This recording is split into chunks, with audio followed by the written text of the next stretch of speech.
Hello, everybody. Hello, Namaste. everyone. So, hello, dear world. How are you, everybody? So, today we have a very interesting topic, and that is the law of karma. And there's so much to say. I think we could have a series of 20 times talking about that, because I think it's a very big subject and it's hard to cover that in one thing. But we are all experiencing some karma right now, and we are in the middle of it here on this planet Earth, especially in this special crisis we are right now in this corona, I think, let's better say new world order crisis. I think many people will wake up to that, but still many people think it's still corona, but I think it's not. So anyhow, yeah, let's start again with that. How are things in Brazil, Danilo? And how are you? Yes, I'm doing fine. This week I've been a little bit more aligned, I would say. In any case, I think in Brazil things are. We were supposed to get out of lockdown on the 31st, 3 days later, but we already knew that the government would postpone. Just like this is, I think, the fourth time they postpone. And I think this is like this all around the world. Like everyone started with 21 days, then 30 days, then of 2 months. And so they postponed 2 more weeks. But now there are some signs that, they are slowly opening things up. They postponed for 2 weeks, but they now are allowing some, like they are having these opening stages that they call, like some businesses can open, and later on another business, more businesses will be able to open. Of course, always looking at the numbers. That's what they say. And apparently, the numbers for the because now they say Brazil is the new epicenter. Like if you see the news, like Brazil is the biggest corona epicenter. That's what they're calling. And I think last week they said there were like 1,000 deaths per day. So, and the death was rising like every day. But I think 4 or 5 days ago it started to slow down. So they're seeing this as a good sign that maybe the peak of the corona might have passed. And it's very interesting because it's exactly from the date that that young astrology YouTuber that I showed you before in the beginning of the corona. He talked about how things would get worse until the 22nd of May. That's like, when astrologically things are not good. I don't remember like the planets and the stars that he was talking about, but he said that after 22nd of May, things will start to get better a little bit by little. And by June, it might, we start to come back to normal lives. And it's interesting that in Brazil, that's exactly what's been happening. Like the dates are very close. And yeah, it feels like they postponed a little bit, but now it feels they are planning on coming back little by little. Okay, so yeah, I think I can tell what's happening in Germany. So here we're still searching for the first wave. The numbers are very confusing. There are not many people say, we didn't have any race at all, and put everybody on lockdown in Europe was really big crime. So many people go on the street. And I think many people wake up to that threat that corona, okay, it might be real, might be not real, we don't know. But for forever, it looks up right now already that new stages of, how you say in English, when you observing everything, like an Orwell, like that stage. So we having a new app installed, and everybody said it's for free, but it's not. First it said everybody can use it or not. Now, if you want to go to a restaurant, you have to give your number. And on the other hand, they cannot prove if you give the right name on a right number. And this is very interesting. A lawyer said it's not forbidden to even give a name like Superman, and you write 007 as a phone number. So it's very interesting. So there's a lot of talking that we get some Chinese, kind of overseas things. And there are many people who don't believe that at all. They believe all the government's doing just the best, and it's just Corona, it will be over and everything will get to normal. And it's very interesting to see how this thing split, how people's consciousness split. And in Germany, one of the worst things I feel personally is that the people who ask questions are called swoopler. I don't know that word before. It's a word, swoopler, because they're swoobling things around. Crazy people and I don't know what. I mean, super left, super right. I mean, we are just the new terrorists who thinking, and free speech is really under attack. So for sure, we're seeing that as a big threat, and that many politicians also see that. I think personally, not enough people going to the street on what I see the danger worldwide. I see it worldwide, and I see right now when we look to Hong Kong. We can see what is going on there. China wants to take over. People risking their life, especially very young kids. And I was thinking on you because they look from the stature and the face, they look a little bit like you. And I was like, oh my gosh, this 20-year-old guys on the street and fighting for their lives. And I don't want to live in a system like in China. So I'm a little bit still, I'm shocked, like from the beginning, I'm shocked, like how many people don't see these connections. So for me, it's, I was like, yeah, now it's starting, everybody wakes up, and I'm kind of actually a little bit, frustrated over that mindset and how much this idea works of, okay, now we have this crisis over and everything goes back to normal. I think people will just wake up. Maybe then by the end of the year, they need more proof, they need more happenings, and they will get it. And that will be not pretty. So, but that's also karma, we always have a choice, and we have a choice to open our eyes. So if we talk about karma, we have a choice, if we get presented something, to look into it and to use our belief system. And we also always have the choice of closing our eyes and our hearts and our feelings to things because it's just too uncomfortable and just too hurtful and just cannot be. And so that is also a choice of what many people do who are informed right now.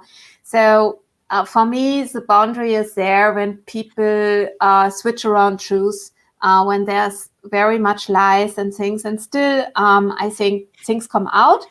I personally had threats. That is not the first time I had very intense threats. And that was something where I thought, okay, if I'm crazy with my thoughts, why I get threats? So it actually convinced me on doing really the right research, because I did a lot of talks in German, and I have a Telegram group where I shared things, and I got huge threats, and I changed the admin, so I stopped posting there for a while.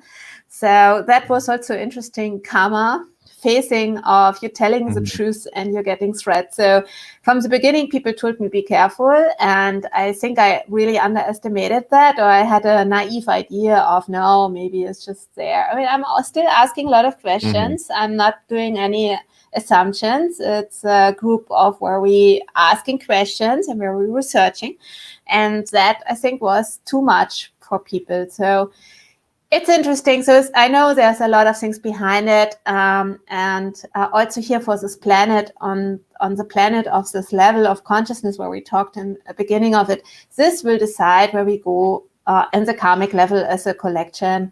And I had better hopes for that. So I'm a little bit disappointed by this point. But yeah, I mean, we all have our personal karma, but we also have a collective karma. And somehow this is connected with each other, and we have to be in that. So I still hope that that people, wake up, because the power can only be in the people when they stand up for their own truth, for their own energy. That is the only way. If we are like, oh yeah, and oh, somebody will fix it, that would be not. I think that would be not working. And if we're not speaking up all over the world, then God not just give us a body to meditate and to eat and drink and sleep, but also to speak and to listen and to see and to think. So I personally think that's also interesting karma of how much some souls facing this big belief systems and consciousness, and that's okay. That is where we are in right now. So that is what's going on in me and in Germany.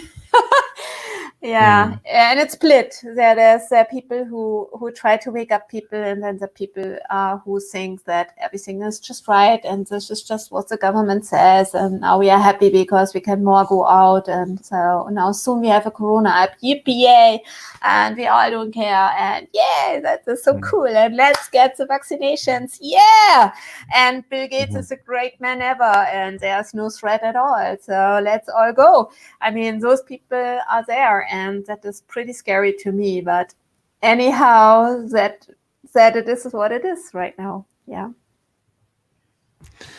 Yes, I cannot say I had all these experiences that you had, especially on all these things that you're getting involved, like threats or this kind of things. But at the same time, I can say that I believe that there is something, like I know there's something behind going on, that they're not telling the truth. But at the same time, I don't think, like, for myself, I don't see myself like, going out in the streets and like doing some protests, unless I am 100% sure of some things that are going on. So in that sense, I cannot say I agree 100%, but I definitely agree that we all have a collective karma and individual karmas, and I think that each of us, we are experiencing our collective and individual karmas together. And as you said, like what we're experiencing right now, I think, like if you see in history, I think enters the topic of karma, and how karma works. It's how we always, it seems like we are living in cycles, economic cycles, even disease cycles. Like every century we have a pandemic or other kind of cycles. Like if you see our history, we are always repeating I would say the same mistakes. We are always experiencing the same disasters. And I think that's how karma works. Like karma keep repeating something until you actually change. I think we can observe that in our personal lives. For example, if there is a particular thing that I have to learn from karma, for example, I lose something. First I lose something small, then something happens and I lose something a little bit bigger, and then another thing happens and I lose something a little bit, like way bigger, until I realize what is the source of these events. And I think it's the same for karma. And if, as you said, like there's so many things going on, and we are making the same mistakes again, this will happen again. This is, and that's what I feel like if you if you continue to make the same mistakes, we will continue to have the same experiences until eventually everyone wakes up, because I believe that's what karma is, right? And that's just my opinion. Yes. Mm-hmm. Yes. True. Yes. We always have a choice, and in this case, I'm absolutely convinced we will see in the next months more things where people could not had imagined those. we will see. I mean, we will stay in contact, and maybe someday we will look back of this one talk we had. And so for me, I think I have more than enough evidences, too much. I would love to not know many things, believe me. It's very nice to not know and just be like open. And I think right now we have to take a big step of watching things and to understand who we are and to raise our consciousnesses. I think for many people, as the brain is much more involved and not so much our instincts anymore, or I don't know how to say our connection. I don't know how to prove that, I mean, how do you prove your instincts? For me personally, it works. I get a message or a dream or instinct, or even I had astral projections, and then I check this, and then I come to that point. And I had recently a really amazing astral projection. I mean, if you want, I can share that here, and it was like really wild. You want me to share that? What happened in the future? Yes. So I shared that also in I'm in an online conference of the new how we purifying the world right now and what will happen in the future. So there will be some speakers like Dieter Bröers and staff who talked about also different alien agendas and things. So that will be in German. And there one day before that I had that astral projection, so it was really weird and wild also, because exactly that day before they recorded my talk, I had that experience, and in that experience I was in the future. I absolutely clearly was in the future. I looked almost the same like in this body, but I knew it was not this body, it was like a reincarnation, something. And I knew it was just a knowing, I had a huge history of our, in our family, and also as a humankind, that we had to fight to stay human. So it was very important to protect the DNA. And there were some superhumans who had some technology connected to them. And there was a new guys who, kind of took over the world. And so if you just human without any special lens in your eyes, like an X-Men, where you can zoom in and out, and you had some special implants and some superpowers where you can learn 5 languages at once with some chip in your brain and stuff like that. You are actually the low caste, like in India, the different caste systems. But somehow all my friends and my family, we fighted to stay human because we knew how important that was. So, and somehow we kind of had, there was like a lot of wars to be human. And one of the part was also to be not getting anything in your body where you don't know what it is. So that was something very important, and not to get shipped. So somehow in this, I don't know how many incarnations from now it was, but in that level, we all was flying like at airplanes also to different bases. And it was interesting. It seems to me like that part of the earth were destroyed or not the same like it was before. So there were some stations where you could do holiday, and you could say, oh, I want to be at a beach, and it appears at a beach. So you can go before and make it like in a matrix for a beach, and there you stay in your summer holiday. And I did a summer holiday, it was a very idyllic place. It had like a little sea, like a little lake, and it had some playground, and for my friends and kids and everybody we were with. And so it had a little house out of wood, so very simple. And I loved this nature. And we went there to the station.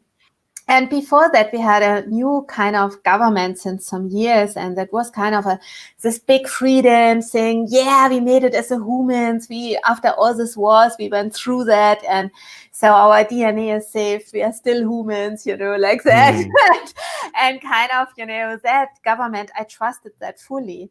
And then they gave me, they told everybody, we have a very amazing new vitamin, and if you take that, you have so much power. You never get any cancer, you never get anything. It's so good, and it's not like poison what they give before. There are no dangerous vaccinations and stuff. Yeah, we give that for free because we are this love government, and I was completely falling for it, and I just took that before I went to holiday. And then, so I'm like, la, la, la. And somehow I'm feeling something in my eye is weird, and and in my acid projection, it was very weird because I knew after a certain point that I'm in a that I'm in acid projection. So I had that awareness. And so I looked in a mirror, and that was so freaky because you have to imagine, I know myself having that acid projection, and this self looks in the mirror. It was like, wow, wow, wow. Okay, wait a moment. So I had to completely get that somehow. And in that, there was like a kind of metal thing over my eye, and it looked like a net, but it was like a kind of metal net, but it was in the future some material where you still can open your eye.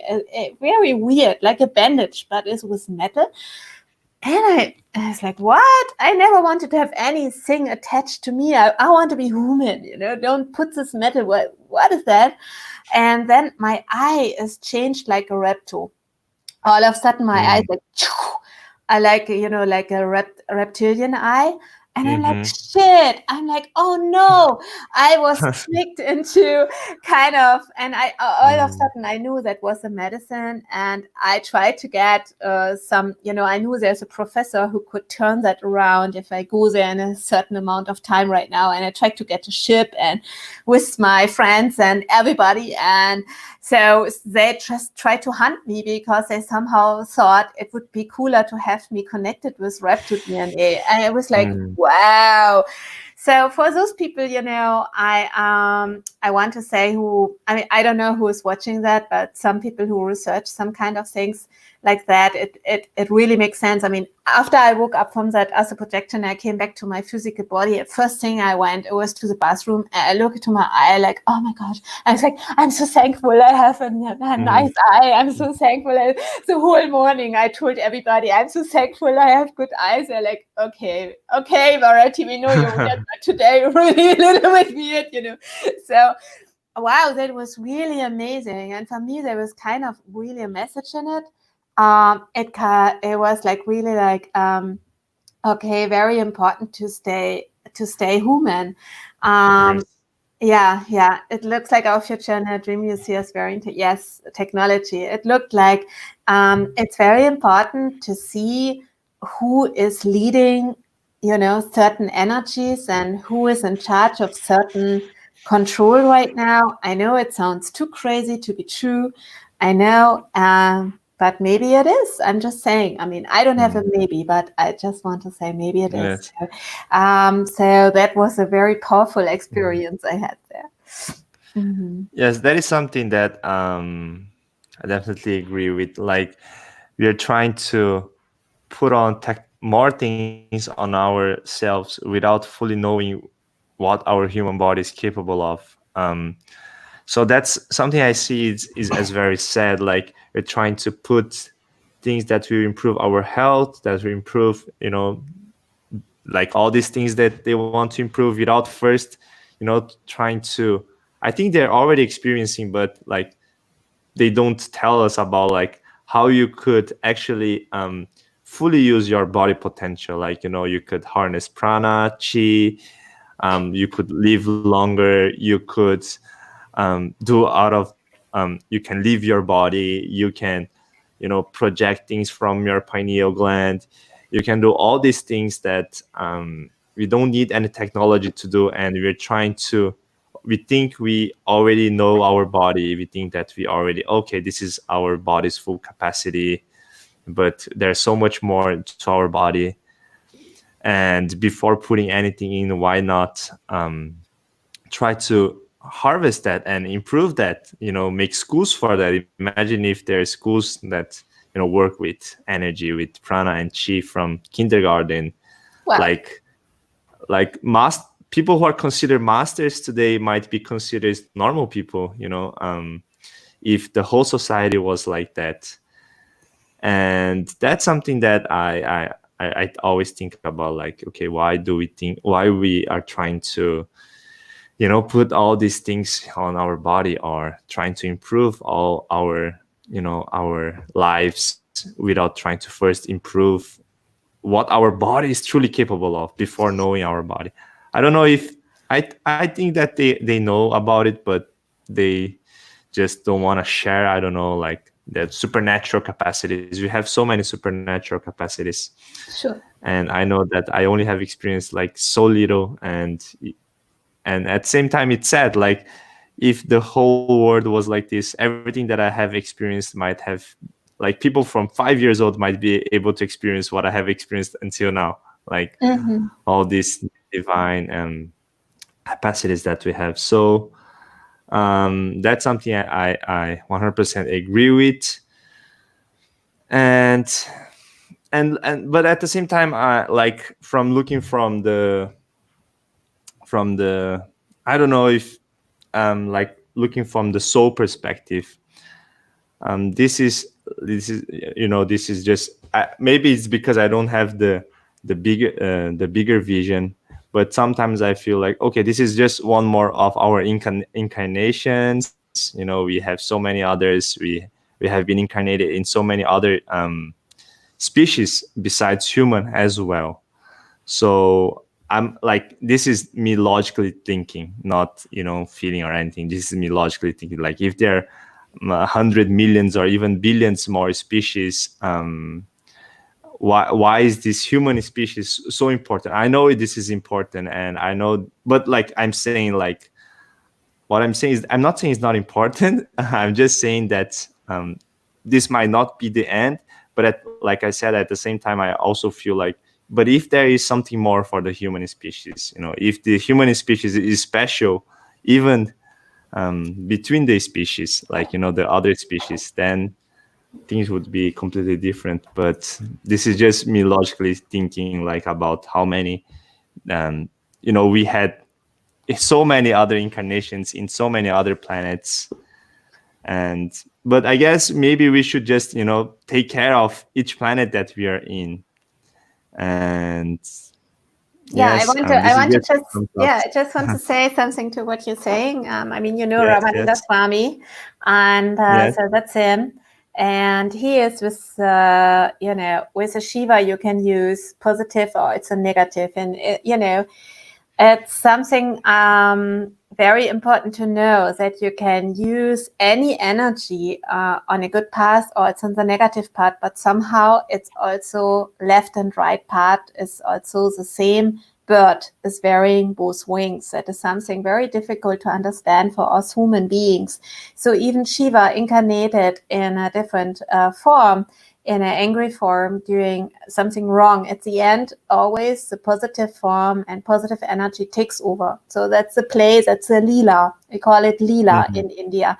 So, for example, what Ramalinga Swami is describing in his life, for example, and it's this power of Shiva, and it's not just this book, I just wanted to share that, is that we have with the human body a really amazing capacity where you are right.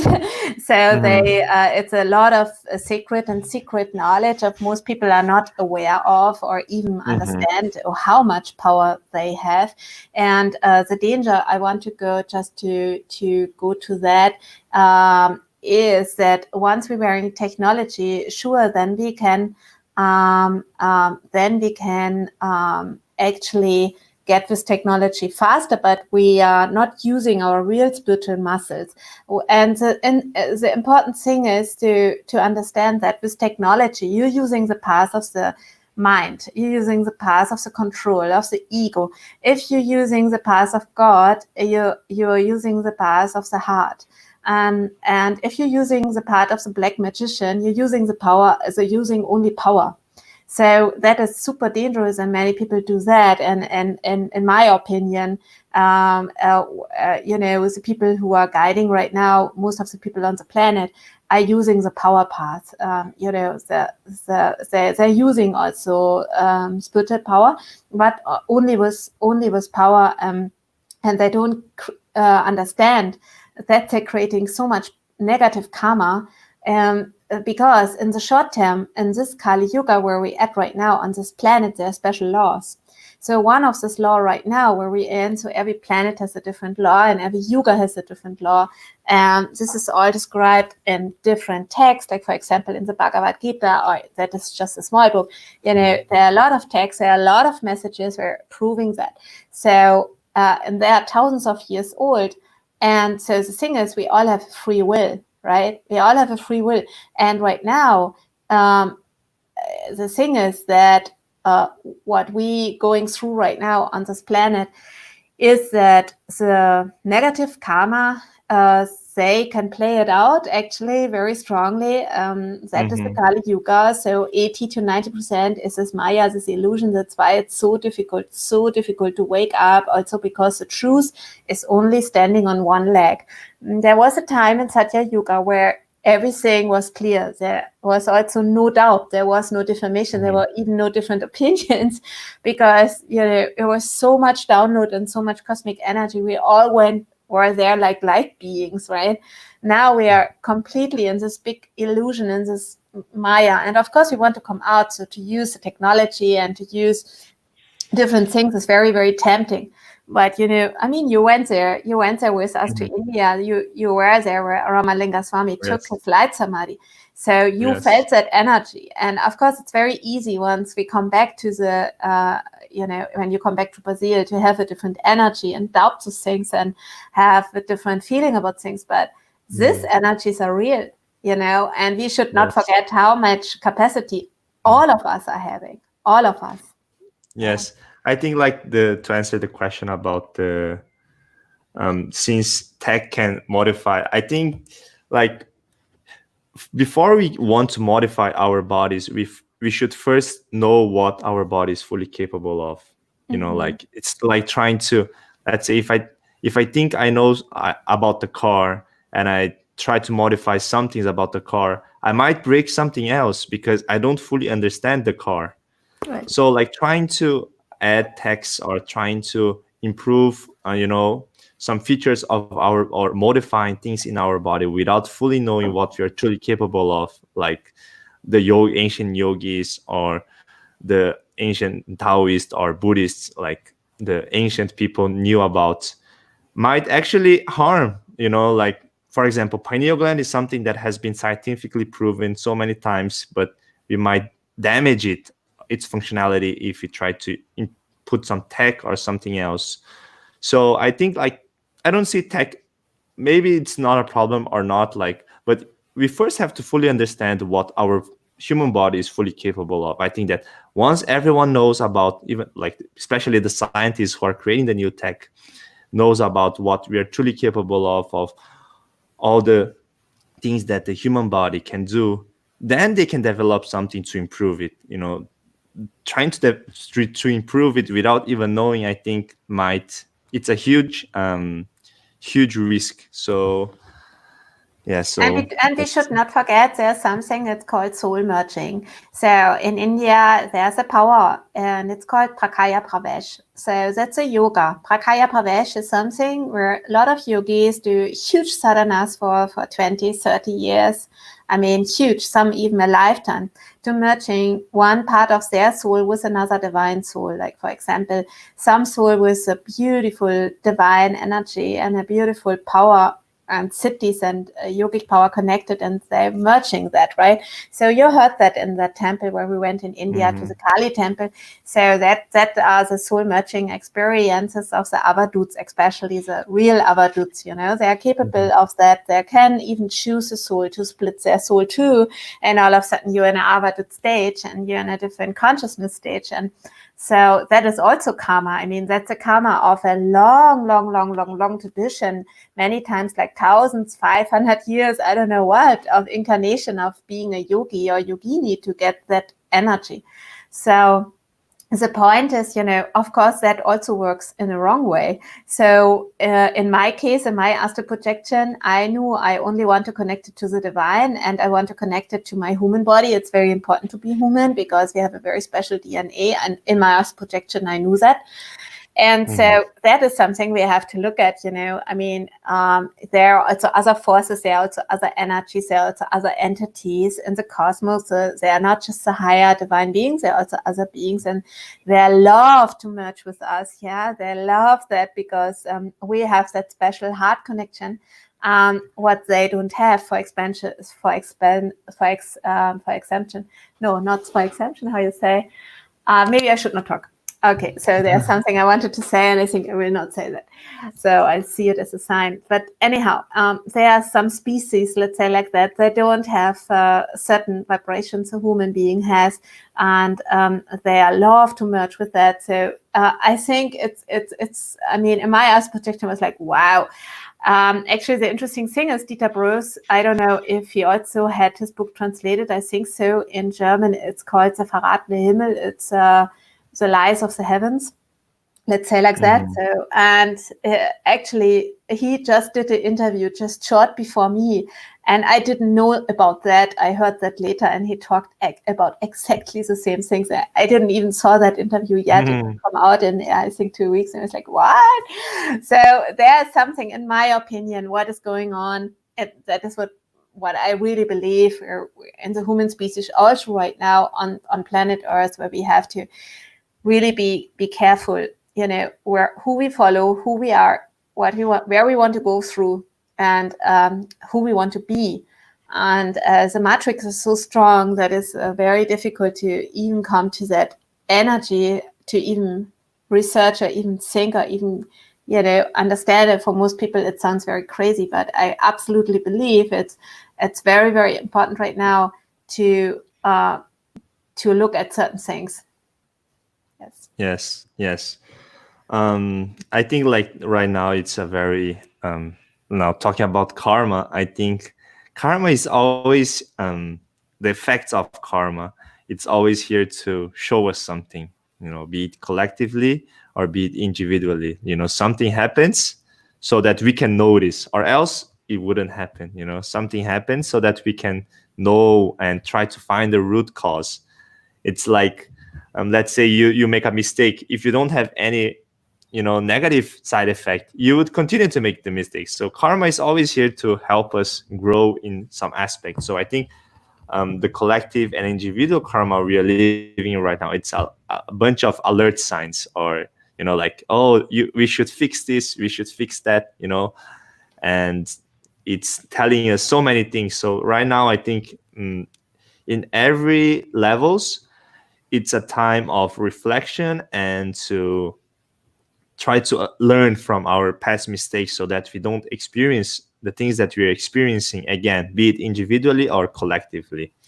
And also when we see the stories of the Ramayana, for example, so for me, I personally chant every night Hanuman Chalisa since many, many years, since I don't know how many years, I think it's almost 15 years now, where I really chant hugely mantras, and especially the Chalisa that came later in my life, but the Chalisa is something I'm doing, every night. And, who doesn't know that? Please look at the story about Hanuman, and the experience Rama had there and Sita had there, and who went into war with the negative forces there. If you look at that, it was not that they were good guys and they had a good life. It was a complete unfair. It was complete unfair. It was not easy peasy and you do good and you get good. That is something very childish to think, because, that would be if we live in Satya Yuga, but we are not in Satya Yuga. We have to understand that. We have to grow up to that. We are in Kali Yuga. So that means the negative forces have the main power here right now. That's why Kali is so upset and so angry. And at the end, everything will just be destroyed and comes again back to oneness. I mean, that will take some more time, but, that is for each individual soul a chance to wake up to that right now, because in no time age it's so strongly possible to wake up to that level. And if you see Rama, he had to leave his kingdom to go into the forest for 14 years. Sita was treated very unfair. She was adopted, not adopted. She was, taken from Ravana. So Hanuman, very at the end, he rescued, but still then Rama had to adopt on her. So I mean, it's a huge, big story, and so it's not just then if we think good, everything will be good. I think what we can learn from that story of all that incarnations of Vishnu, Vishnu is the one who takes the balance in all that times when there's too much negativity. And the next incarnation of Vishnu will be Kalki. So it's already foreseen in the Kali Yuga, there will be a time where the injustice will be so big and so strong. So people will start to call out for God. And it seems to me it's not yet. And so at that time, Kalki will again help to balance everything. And so that is, every time where there was too much injustice, that energy came. But if you see what happened there, it was always standing up to the truth. So no matter what the consequences was, if you see the story of Rama, he would have a very nice life. Even Bharati, he said, no, don't give me your kingdom. Just stay here. He said, no, it's a right thing to do that for my Dharma. It's a right thing to do. I really think this is right now a big test for each soul. Where are we standing on our soul level if we go for the right thing, not just for now in the situation where we're now, but in all our lifetime. So, and if you see the life, for example, in the Ramayana, at the end, of course, the good were winning to a certain extent, but it's also was not Satya Yuga. So you are in these 5 elements, you are working with that. And I think it's very important to understand karma not as, okay, we're solving something and all the problems are solved, because we are in the Kali Yuga. We have right now souls incarnated who can come from lower dimensions right now. This is Kali Yuga, where they have permission to do that. So for the people who wake up, it's also to go beyond that and to help others to see to going to always follow the truth no matter what. So that's a big job. And for me personally, it's also to protect the human race. I mean, after this also projection, I'm super convinced about that. And so anyhow, that's for me, it includes many things. I think everybody has to prove for themselves how much is that, how much that truth talks to them, or how much it is for them, the truth.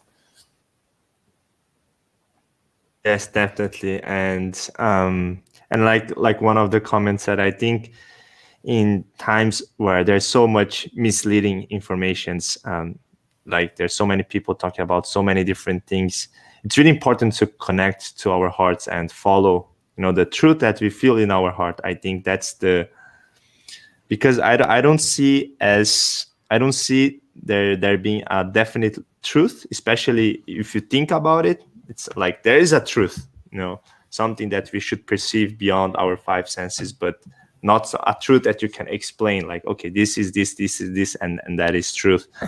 So in these situations, how do we take action? How do we know what we have to do?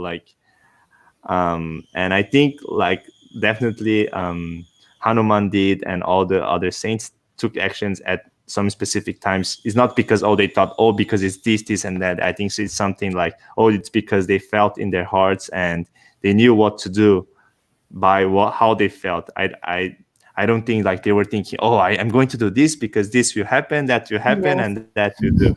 So in these times where there's so much difficulties and so many things going on, I think, so how do you take action? I think that's something that you should constantly ask your heart, and how you feel about things, and how you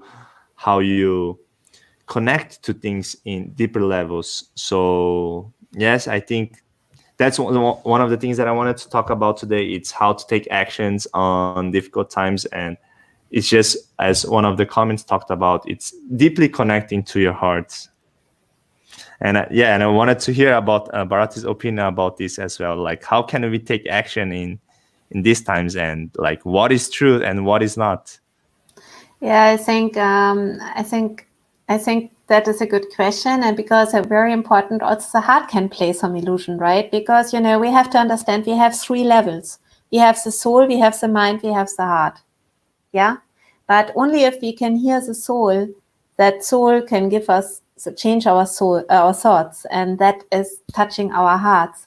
So whatever is here in the mind, we connect to the heart. For example, if I lose a shoe, okay, and I'm really super attached to that shoe, okay, it happened in India. Once I lost a shoe, I just bought new, and I was super attached to this beautiful shoe, and I lost it in front of a temple.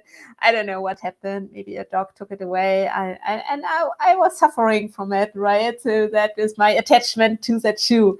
So where's that attachment coming from? I don't think from my soul. It was from my mind and my attachment to my things, right?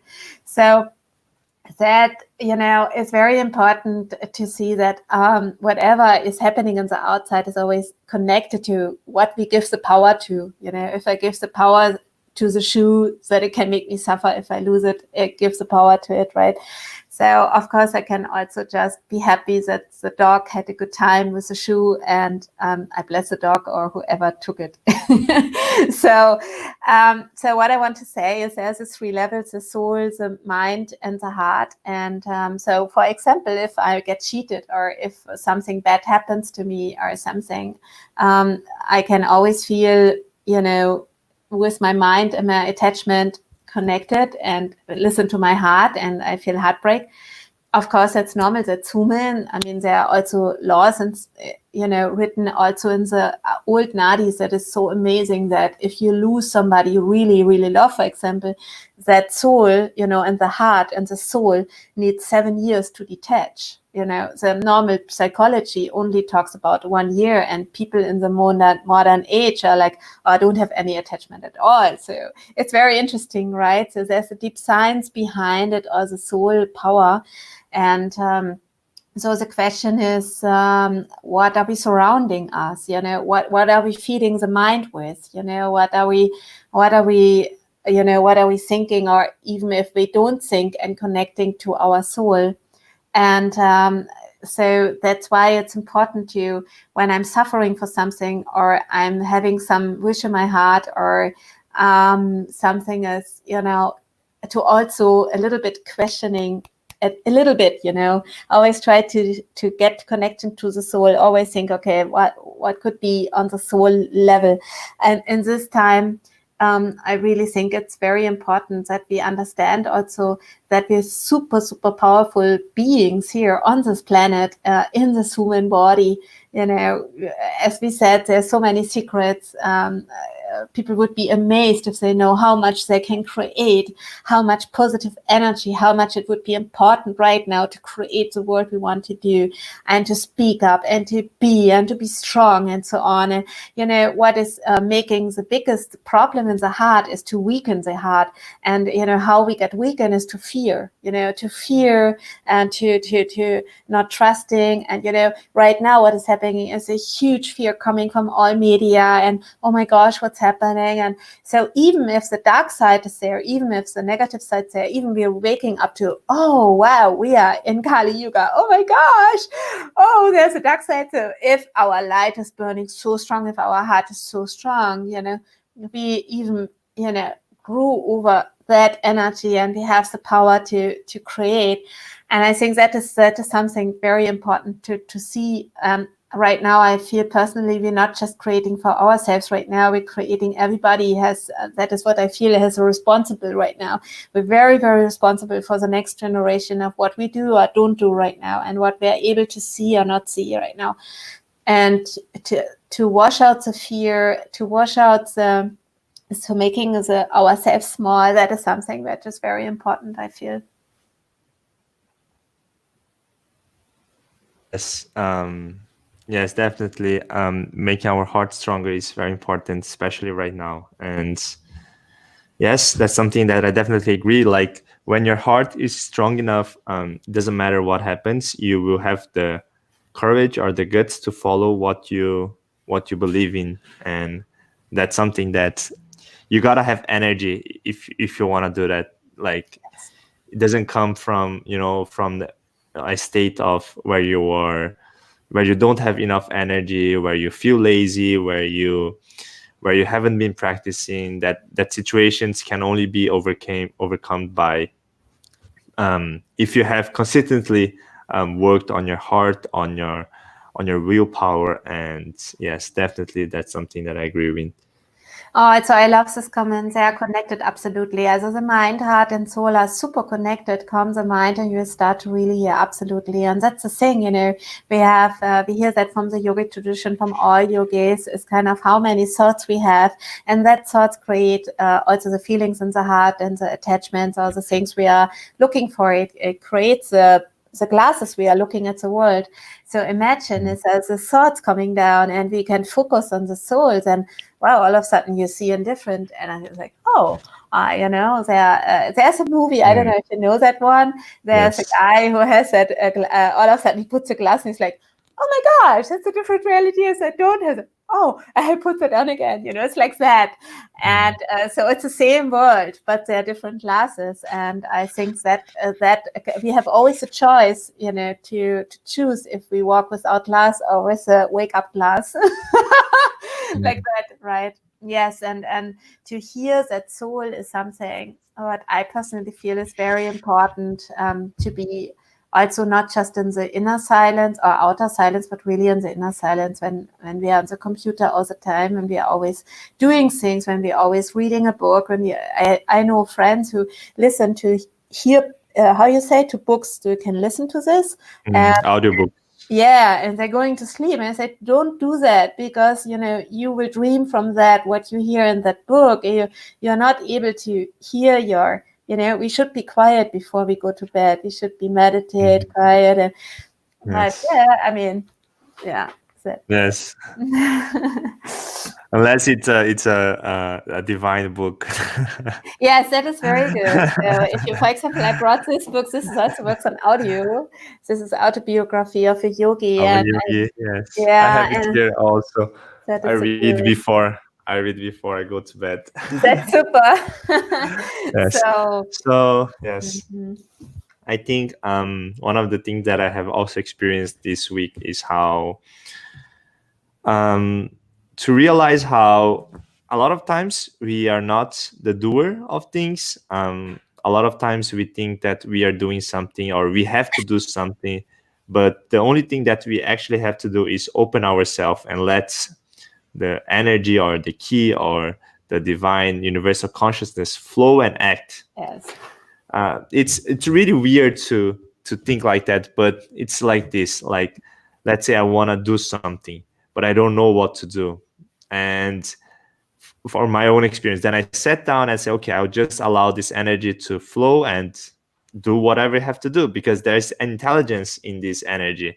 And suddenly I want to do something new, like, and I think that I want to do, but actually if you observe all the process, the only thing that I did was to open myself up and allow this energy and work on me. And this energy gave me the intention or the will to want to do something. So if you don't observe all the process, you might think, okay, I am doing it, but actually it's not.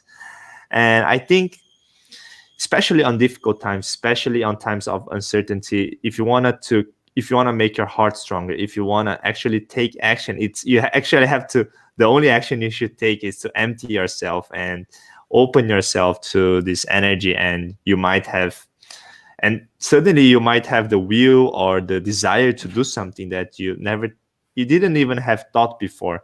And I think it's very important for our own growth to observe whenever a desire comes within you. Is it really yours?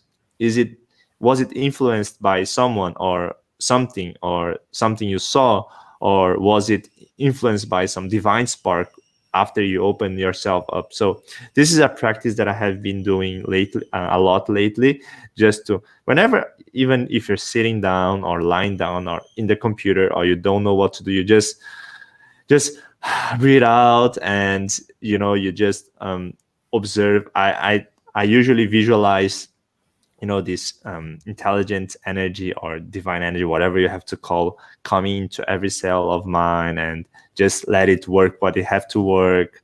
After that, I feel energized and new ideas start to come. So I think that's something that everyone could practice whenever you don't know what to do. It's to actually connect yourself to this divine intelligence that we all have access to. And I think I want to say something to the collective karma of what I think for myself. I can only speak for myself. We're really convinced on my experiences, because, I have those experiences, right? If I make like this, I feel it. I know it, that are my experiences. And for right now, I had also another experience, like a very powerful, it's some weeks ago, where I saw, why we cannot full create of what we want in a collective, because we have, as a humans, a huge, powerful creation in the heart chakra. I think we talked about that one time before, that you can even measure that. I think Joe Dispenza was one of those guys who kind of even measured that, and they had to stop measuring it because the measurement only goes to a certain amount. And so it's really there, the creation energy, and the most powerful energy is from the heart chakra and not from the mind. It is from the heart chakra. And if we see, what brings the heart chakra down is always trauma and fear of feeling. And why this fear of feeling comes is because, it could hurt, right? It could hurt. Okay, then I better don't feel it. So for many people, it's like this. And this is not something in one generation. It happens to many generations. And, in my opinion, that happened on will. There are certain energies they wanted to do that. And I think that is freeing ourselves to create and to use that, our manifestation powers, even in the time of Kali Yuga, because in the time of Kali Yuga, especially here, if we have the guts to heal from all that bullshit, and how do we deal our own bullshit, how do we deal, and how we are really honest with ourselves, with our blockages, and not put it on others or making stories up. You're really dealing with it, and really opens our eyes, and really be completely honest and everything, and purifying that space. That energy can expand, and we are able to create so much good energy, and we are able to create, through our heart chakras. And I think that is what the negative side is afraid of. That is why they're suppressing so much, because we humans have the power. Imagine what would happen if this happens collective. That is amazing. And when we see, for example, the power of Ramalinga Swami, who went in divine light samadhi, you remember, it was all about giving. It was all about love. It was all about karma yoga. It was not about ourselves and what we think is right. It was always the idea of, okay, who's serving? Who are we serving right now? It's all about serving. And I think the problem is, if we always come to this I, then we are in this I think it's about the heart is loves to give. And I think it's something natural in all our human, in all. I mean, that is what I feel. That is the beauty of the human energy, where I felt we have to protect that. That is what I think. Yeah. Yes. I think we have a beautiful question, and yes, that's exactly the question. The world we live in has made most of us as dopamine junkies. Can you please tell me how we can find truth, joy, rather than addicting to games and drugs? So I cannot say that what I say is definitely truth, because I'm still I still see myself scrolling on YouTube, or doing things that, like, why am I doing, I ask myself, why am I doing this? And I realize that I have just been a victim of my own dopamine system. So, but the thing that have helped me and have changed myself, that changed me, is first being aware of the things that it's controlling you by dopamine. For example, if you're scrolling Instagram or Facebook, I install them, because I know that my mind would just go there if I keep them. I just download them when I have to use them, and then I install again. I do this Really? all the time. Yes. Oh, wow. Whenever I want to use, pretty cool. That's pretty cool. I install it. So it takes some. So like it takes some times for me to use it. So I only use it when I really have to use it. And so I install and delete all the time. You are like a parent to yourself. That's so good. Yes. So, and that's because I first became aware. So the first thing about dopamine or games is to be aware of how you're being controlled. So after you are aware, then you can start to make some strategies to, not let it control. And my strategy is to, delete it all the time. Or you can do it even with games. If you really want to play it, you just download and play, and then you delete it. And the next time you really want to play, you really want to have to play it to download and wait and play. If you just want a little bit, you just want that little dopamine, you won't go there. So it makes things harder for you. And also going out for, of course, right now you can't, but going out for retreats, like 3, 4, 5 days retreats where you go in the nature and you go meditate, or where you disconnect yourself. That's what they call, that's what nowadays they call like dopamine detox. That definitely helps you normalize the things. And what will happen when you do that is that you will notice that it's easier to read books or to do things or to meditate or to do things that before you were lazy to do, because now your brain is normal. It's not, in all these dopamines overload or this kind of thing. So the things that I do to myself is, first, I'm always aware of the things that I'm doing, because is it because I am being a victim of my dopamine system, or is it because I really want to do? And second, I create strategies to block when I know I'm being a victim. For example, if I had Instagram all the time, even though I'm aware, I would be using much more. So I delete it. I, try to do other things. And the third thing is I try to, as often as possible, to go on a retreat, be 2 days, 3 days, minimum 3 days, I would say, 3 days to even 49 days. You can just go on retreats and do some dopamine detox, and actually you feel so much better after. It's not like just detox, it's connecting to real happiness and to real energies. So if you do these 3 things, you will notice that you will slowly be less suitable to like all these dopamine things. I cannot say I'm 100% immune. Like I still have to protect myself. If not, I can, if I keep the Instagram installed, I will keep using. So it's not something, okay, you do this and you're completely free. You have to, especially like if you have a chocolate, I don't eat chocolate, but if you have a chocolate in your vegan chocolate, yeah. So if you have chocolate or let's say junk food on your table every day, it doesn't matter how aware you are or how much you practice. There will be days that you'll be tired, that you just want to, okay, I'm just gonna have this little bite, or so you have to organize yourself so that especially on the days that you are tired or you don't want to do, it's not there to just let you have that little extra dopamine that you want. So yeah, that would be my answer of how I am dealing with all this all this crazy world that we live in right now. And yeah, that's great. Your thoughts control your perceptions, and your perceptions control your emotions. Yes. Yes, and same time, I think it's important to sometimes, I mean, I think I told that I started kickboxing. Okay, I mean that's something very unusual for me, because I'm I was sitting 10 years in India and just sitting and chanting mantras. So but I had the feeling of I had fear while going jogging. And I couldn't stop the thought of, I saw some videos about aggressive police and things. And kind of somehow it stuck in my mind.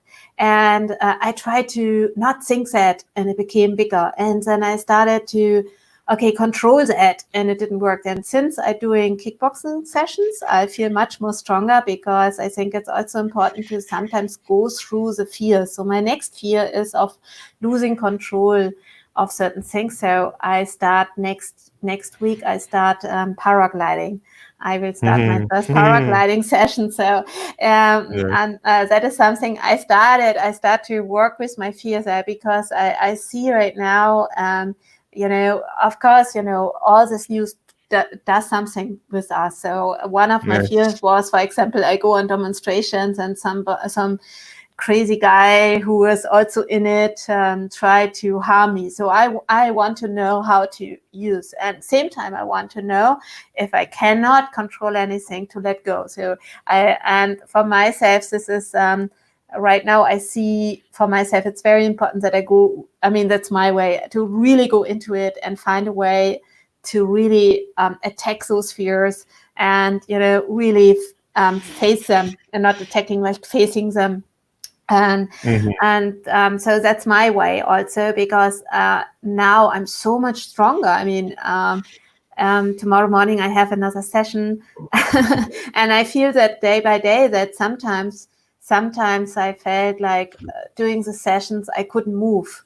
That some news, or some insights I had, or some deep understanding were too much for my system, and I was like freezing up. It was like, and then Ronald said to me, what's going on with you? I could hit you, and you're not even defend, I said, I don't care. So he started to hit me harder until I cared. It's like he woke me up again. He's like, okay, okay, thank you to bring me into my body. So for myself, of what my personal process is so intense right now, the last week. So it's a lot of work. It's constantly going from mantra jumping to sport, to working in the garden, to positive thinking, to screaming, to crying, to I don't know what, but I try to be authentic as much as possible, because I get a lot of downloads and understanding. It's not just the spiritual way, it's also the mental way of course, God also gave us a brain, to put the dots together. And so for myself, this is also not to suppress it. I think that's a very important point, to acknowledge our feelings, to say, oh, thank you, fear. You want to tell me something. Okay, I understand you, and you have the right to be here. And thank you, worry. Of course, it worries me if there would be forced vaccination. Thank you to be there. Thank you for showing me, and thank you to be my alert system.